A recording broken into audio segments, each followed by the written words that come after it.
নমস্কার। সন্ধ্যের আড্ডার বিশেষ নিবেদন অলৌকিকের ২২তম পর্বে আপনাদের সকলকে স্বাগত জানাই। আজকে আমরা পাঠ করব লেখক হিমাদ্রি কিশোর দাশগুপ্তের লেখা রামেসিস রায়ের রক্তধারা। হিমাদ্রি কিশোর দাশগুপ্তের জন্ম ১৯৭৩ সালে কলকাতায়। বর্তমানে প্রায় সব শিশু কিশোর পত্রিকাতেই তিনি নিয়মিত গল্প দেন।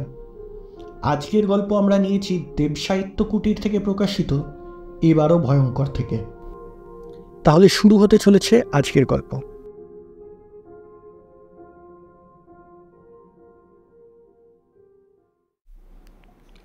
তাঁবুর কাছেই একটা ঢিপির ওপর বসে খাওয়া দাওয়া সেরে নিচ্ছিলাম আমি। ভেতরে ভীষণ উত্তেজিত লাগছিল। আমি যেখানে বসে আছি তার একটু দূরেই দাঁড়িয়ে আছে এক অনচ্চ পিরামিড। অনচ্চ মানে উচ্চতা ২৫০ ফুট হবে। তবে কায়রোর অনুবর্তী গির্জার গ্রেট পিরামিডের তুলনায় একে শিশু বলাই যায়। ওই পিরামিডের ভেতরেই আজ আমাদের রাতের অভিযান।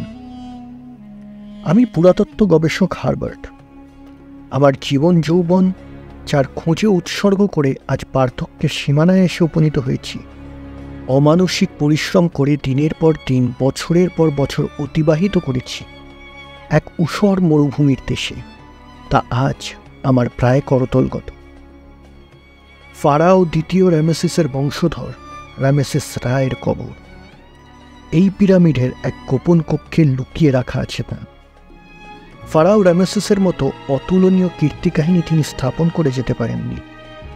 দ্বিতীয় রামেসিসের রাজত্বকাল ছিল আজ থেকে ৩০০০ বছরের।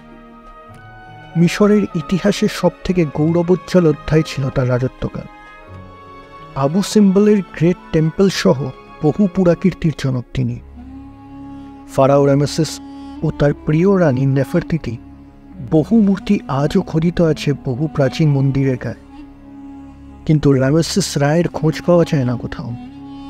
কোনো উল্লেখযোগ্য ঐতিহাসিক স্থাপত্য তৈরি করে যেতে পারেননি রামেসিসরা। মন্দির গায়ে উৎকীর্ণ করেননি নিজের নাম। তাই ইতিহাস তাকে ভুলে গেছে। বহমান নীল নদের স্রোত আর সদা সঞ্চরণশীল বালির সমুদ্র ঢেকে গিয়েছে রামেসিস রায়ের নামটাকে। আমি তার সন্ধান পাই আজ থেকে ২৫ বছর আগে ফ্রান্স লুভের মিউজিয়ামে মিশর গ্যালারির এক অতি প্রাচীন পার্চমেন্ট প্যাপারিস থেকে। আর তারপরেই শুরু করি অনুসন্ধান। কঠিন পরিশ্রম আর অধ্যবসায় আমাকে ২৫ বছর পরে আজ পৌঁছে দিয়েছে অভীষ্ট লক্ষ্যের দ্বার প্রান্তে। হ্যাঁ, আমি নিশ্চিত ওই পিরামিডের কোনো গোপন কক্ষেই ২৫০০ বছর ধরে ঘুমিয়ে আছেন ফারাও রামেসিসরা। আপনারা হয়তো মনে হতে পারে, রা তো বিখ্যাত কেউ ছিলেন না, তাহলে এই পিরামিডের এই পদপ্রান্তে পৌঁছাতে এত কৃচ্ছ সাধন করলাম কেন? হ্যাঁ, এ কথা আগেই বলেছি, তিনি মিশরের ইতিহাসে তেমন কোনো নজির স্থাপন করতে পারেননি, হয়তো করার চেষ্টাও করেননি। মাত্র ৩ দশক তিনি রাজত্ব করেন এই নীল নদ অববাহিকায়। আর ওই ৩ দশকই তিনি ব্যয় করেছিলেন মানব দেহবিদ্যা অধ্যয়নে। দেহবিজ্ঞানে প্রাচীন মিশরীয়রা বহু ধরনের উৎকর্ষতা লাভ করেছিলেন। নশ্বর দেহকে হাজার হাজার বছর ধরে অবিকৃত রাখার কৌশল তারা আবিষ্কার করেছিলেন, তা আমরা জানি। লুভারের প্যাপিরাসের হিয়েরোগ্লিফিকে বর্ণিত কথাগুলো যদি সত্যি হয়, তাহলে রা ওই বিদ্যাতে চূড়ান্ত পাণ্ডিত্য অর্জন করেছিলেন। রক্ত বিষয়ক এমন কিছু আবিষ্কার করেছিলেন যা নাকি ভবিষ্যতের পৃথিবীকে তাক লাগিয়ে দেবে। এই বিষয়ে তিনি এক পুঁথি রচনা করেন, যা তার ইচ্ছা অনুসারে তার মৃত্যুর পর তার সার্কোফাগাসে অর্থাৎ কফিনের পাথুরে অধ্যায়ের মধ্যেই রাখা হয়। এবার হয়তো বুঝতে অসুবিধা হচ্ছে না যে কিসের অন্বেষণে সারাটা জীবন কাটিয়েছি আমি। রা ওই পুঁথি হয়তো তাক লাগিয়ে দেবে তার সারা পৃথিবীকে। হ্যাঁ, এমন ব্যাপারে সুস্পষ্ট ইঙ্গিত দেওয়া আছে পার্চমেন্টে। যদিও রক্ত সম্বন্ধীয় আবিষ্কারের ব্যাপারটা আসলে কি তা বলা নেই লুভারের পার্চমেন্ট প্যাপারিসে। খেতে খেতে উঠে দাঁড়িয়ে পশ্চিম দিকে তাকালাম আমি। অনেক দূর পর্যন্ত সেদিকে দেখা যাচ্ছে। একটু পরেই সন্ধ্যা নামবে। ওই যে দূরে দিগন্তে একটা রেখা চিকচিক করছে, ওটাই নীল নদ। আমি দেখার চেষ্টা করলাম আমার যে দুজন স্থানীয় মিশরীয় সঙ্গীরা ফিরে আসার কথা, তারা ফিরে আসছে না কেন? আমার নির্দেশেই ওরা ওখানে যেসব কুলির দল ছিল তাদের ছেড়ে আসতে গেছে নীল নদের অনতি দূরবর্তী এক গ্রামে। গতকাল পর্যন্ত ওই কুলির দল এখানেই খনন কার্যে লিপ্ত ছিল। ওদের আমি সরিয়ে দিলাম কারণ সমাধি কক্ষের গোপনীয়তা বজায় রাখতে চাই আমি। যে দুজন ফিরে আসবে তারাও সঙ্গে না থাকলেই ভালো ছিল, কিন্তু আরও কয়েকটা পাথরের দেওয়াল ভাঙতে হবে। অত প্রাচীন পাথরের সব ধারাটাকেও খুলতে হবে, যা আমার পক্ষে একা করা সম্ভব নয়। তাই ওদের রাখতেই হবে। তবে আমার গোপনীয়তার কারণ এই নয় যে আমি অবৈধভাবে পিরামিডে প্রবেশ করছি বা কবর চোরদের মতো কবরের সোনাদানা লুণ্ঠন করতে চাই। সরকারি অনুমতিপত্র আমার আছে। তাছাড়া সরকার এই টেম্পলকে পরিত্যক্ত ঘোষণা করেছে, অর্থাৎ ইতিপূর্বে সরকারিভাবে অনুসন্ধান চালিয়ে কোনো কবরের সন্ধানই পাওয়া যায়নি। আমার ভয়ের কারণ হলো স্থানীয় খননকারীদের মধ্যে অনেকে বড় বড় প্রত্ন অভিযাত্রী দলের হয়ে এজেন্টের কাজ করে। ছোট ছোট অভিযাত্রীদের সঙ্গে করে তারা। তারপর তৈবার তেমন কিছু বড় ধরনের আবিষ্কার হলে তারা সঙ্গে সঙ্গে বড় দলের কাছে সে খবর পৌঁছে দেয়। অর্থবল লোক বলে বলিয়ান বড় অভিযাত্রীরা এসে কোনো হতভাগ্যের সারা জীবনের কৃতিত্ব পরিশ্রম আত্মসাৎ করে। এই ঘটনা বহু ঘটে। আমি একা বলতে গেলে প্রায় নিঃস্ব এই মুহূর্তে। আমি চাই না ওরকম কোনো বড় দল এসে ছিনিয়ে নিক আমার পরিশ্রমের ফল। তাই আমার এই গোপনীয়তা। কিছুক্ষণ তাকিয়ে থাকার পর আমি আমার রাতের অভিযানের সঙ্গীদের উটের পিঠে চেপে ফিরে আসতে দেখলাম। আশ্বস্ত হলাম আমি। এরপর আমি ফিরে তাকালাম পিরামিডের দিকে। অস্তাচলগামী সূর্যের লাল আভা ছড়িয়ে পড়েছে পিরামিডের ওপর। অপূর্ব লাগছে। ভাবলাম একটা ছবি তুলে রাখি।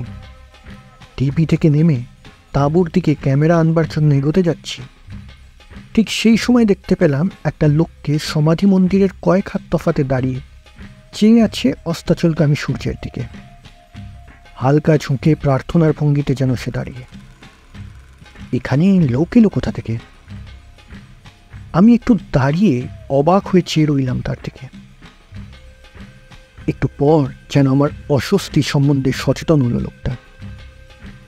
মুখ তুলে দেখলো আমাকে, তারপর ধীর পায়ে সামনের ছোট বালিয়াড়িটা অতিক্রম করে আমার সামনে এসে দাঁড়ালো। তার পরনে শতচ্ছিন্ন স্থানীয় পোশাক দেখে আমার তাকে ভিখিরি গোছেরই লোক মনে হলো। খাবারের লোভে এরা যেখানে খনন কার্য চলে সেখানে তাঁবুর আশেপাশে ঘুরঘুর করে। এ জাতীয় লোক আমি বহু দেখেছি। সামনে এসে দাঁড়াবার পর আমার মুখের দিকে একবার তাকিয়ে তার দৃষ্টি নিবদ্ধ হলো আমার হাতে তখনও ধরে রাখা এক খণ্ড রুটির ওপর। তাতে তার ওপর আমার প্রাথমিক ধারণা বদ্ধমূল হলো। কয়েক মুহূর্ত দেখার পর আমি তাকে বললাম, এ রুটি তুমি খাবে? লোকটা আমার কথা মুহূর্তখানেক চুপ করে থেকে প্রশ্ন করল, ও রুটি তুমি এটো করেছ? লোকটার প্রখর আত্মমর্যাদা দেখে অবাক হয়ে গেলাম। মৃদু হেসে বললাম, না না, এটুকুরো আমি এটো করিনি, তুমি নাও। এই বলে রুটিটা তার দিকে এগিয়ে দিলাম। লোকটি কিন্তু হাত বাড়ালো না, একটু ইতস্তত করে সে বলল, রুটির জন্য কি করে দিতে হবে তোমার? কিছু করতে হবে না, এমনি দিচ্ছি, আরও দিতে পারি, তাঁবুতে আছে। আমার কথা শুনে লোকটা ঘাড় নেড়ে বলল, না, আমি দান গ্রহণ করি না। চমকে উঠে আমি ভালো করে তাকালাম তার দিকে। লোকটার সুগোল চিবুক, চওড়া কপাল, গায়ের রং, কাঁধের কৌণিক গড়ন, সংকীর্ণ নিতম্ব দেখে আমার অভিজ্ঞ চোখ মুহূর্তের মধ্যে আমাকে জানিয়ে দিল খাঁটি মিশরীয় রক্ত প্রবাহিত হচ্ছে ধমনীতে। চোখ দুটো কেমন গভীর আর উজ্জ্বল, আর ওই প্রশস্ত কপালের আড়ালে যেন লুকিয়ে আছে প্রচণ্ড ধীশক্তি। এমন লোক সচরাচর দেখা যায় না। আমি তাকিয়ে রইলাম তার দিকে, আর সেও আমার দিকে। কিছুক্ষণ পর উটের পায়ের শব্দ আর কথাবার্তার শব্দে সম্বিত ফিরল আমার সঙ্গীরা কাছে এসে পড়েছে। পিরামিডে ঢোকার আগে কিছু প্রস্তুতি বাকি আছে। এই লোকটাকে এবার সরাতে হবে। আমি লোকটার হাতটা টেনে রুটিটা ধরিয়ে দিয়ে বললাম, যাও এবার। লোকটা কিন্তু গেল না, রুটি হাতে দাঁড়িয়ে রইল। এবার আমার একটা অস্বস্তি শুরু হলো। ও দাঁড়িয়ে আছে কেন? ঠিক এই সময় আমার উটওয়ালা স্থানীয় লোক দুজন আমার সামনে এসে দাঁড়ালো, আর ওই লোকটাকে দেখে চিৎকার করে উঠল, ভিখারি। ভিখারি কথাটা কানে যেতেই লোকটার চোখ দুটো যেন তপ করে জ্বলে উঠল, আর সেই সঙ্গীর প্রতি প্রচণ্ড ঘৃণায় চিৎকার করে সে বলল, আমি ভিখারি নই, ভিখারি তোমরা, যারা অর্থের লোভে সমাধি মন্দিরের পবিত্রতা নষ্ট করো, মৃতদেহের প্রতি অসম্মান করো, ভিখারি তোমরা। যে লোকটা তাকে চলে যেতে বলেছিল সে এবার হঠাৎ করে কেন গর্ব কথাটা শুনে উট চালানোর কাঁটাওয়ালা লাঠিটা ছুঁড়ে মারল ছিন্ন পোশাক পরা মিশরীয়কে লক্ষ্য করে। ঘটনাটা ঘটল আমি তাকে বাধা দেবার আগে। সেটা গিয়ে লাগলো লোকটার কুনুইতে। কাটার খোঁচায় সঙ্গে সঙ্গে রক্তপাত শুরু হলো। লোকটা হাত দিল কুনুইতে, তারপর হাতের তালুতে রক্ত নিয়ে মেলে ধরল নিজের চোখের সামনে। রক্তটা দেখে মুহূর্তের জন্য কেমন যেন একটা অদ্ভুত হাসি ফুটে উঠল তার চোখের কোণে।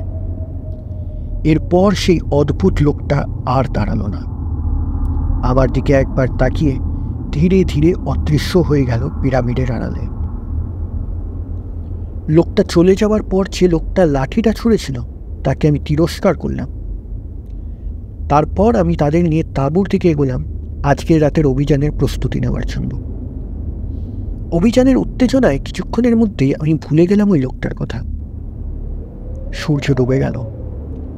তারপর যখন চাঁদ উঠল তখন গোছগাছ করে তাঁবুর বাইরে এসে দাঁড়ালো আমরা। চাঁদের আলোতে পুরো উপত্যকা যেন আলাদাই একটা রূপ নিয়েছে। তার মধ্যে আমাদের কিছু দূরে দাঁড়িয়ে আছে পিরামিড, যেখানে ঘুমিয়ে আছে ফারাও রামেসিসরা। 2500 বছর পর আমি প্রথম মানুষ যে প্রবেশ করব ঘুমন্ত রাজার কক্ষে। সঙ্গী দুজনকে নিয়ে এগোলাম পিরামিডের দিকে। খানিকক্ষণের মধ্যেই পিরামিডের অন্ধকার গর্ভে প্রবেশ করলাম আমরা। ভেতরে ঢোকার পরই মশাল জ্বালিয়ে নিল সঙ্গী দুজন। আমার হাতে ইলেকট্রিক টর্চ। আপনি নিশ্চয়ই ভাবছেন আমরা নিচের দিকে নাম, কারণ পিরামিডের যে অংশ পৃথিবীর দিকে দৃশ্যমান হয় তা নিরেট হয়। তার ভূগর্ভস্থ কক্ষে থাকে সমাধি। এই পিরামিডেও ভূগর্ভস্থ কক্ষ আছে বটে, তবে লোককে ফাঁকি দেওয়ার জন্য। এই প্যাপারিস থেকে আমি জেনেছি এই ব্যতিক্রমী পিরামিডে সমাধি কক্ষ লুকোনো আছে পিরামিডের উপরিভাগে। যে খবর অন্য কেউ না জানার কারণে ইতিপূর্বে পিরামিডে প্রবেশ করলেও তারা সমাধি কক্ষের সন্ধান পায়নি। সাধারণ নিয়ম অনুসার করে তারা অনুসন্ধান করেছিল ভূগর্ভে, নাইলে কবে প্রত্নবিদ বা চোরের দল পৌঁছে যেত সমাধি কক্ষে। পিরামিডের ভেতর ঢুকে কাজ শুরু করলাম। মাটির প্রায় সমতলে একটা ছদ্ম দেওয়াল আমার নির্দেশে গাঁইতি দিয়ে সঙ্গীরা ভেঙে ফেলতেই তার আড়াল থেকে বেরিয়ে এলো নিচু ছাদওয়ালা সংকীর্ণ এক সিঁড়ি। মশালের আলোতে মাথা নিচু করে গুঁড়ি মেরে উপরে উঠতে শুরু করলাম আমরা। ভ্যাপসা বাতাসে শ্বাস নিতে ভীষণ কষ্ট হচ্ছে। 2500 বছরের জমে থাকা ধুলোতে সর্বাঙ্গ মাখামাখি হয়ে যাচ্ছে। হাত লেগে যেখানে দেওয়ালের ধুলোস্তর সরে যাচ্ছে সেখানেই দেওয়ালের গায়ে ফুটে উঠছে বিচিত্র সব ছবি। নানা মিশরীয় দেবতার ছবি। তার কোনোটা বা বাজ পাখির মাথা আর মানুষের দেহধারী আকাশদেব হোরাসের ছবি, কোনোটা বা ভেড়ার মাথাওয়ালা দেবতা হ্যাথরের ছবি, কোনোটা আবার সূর্যদেব আমন রায়ের ছবি।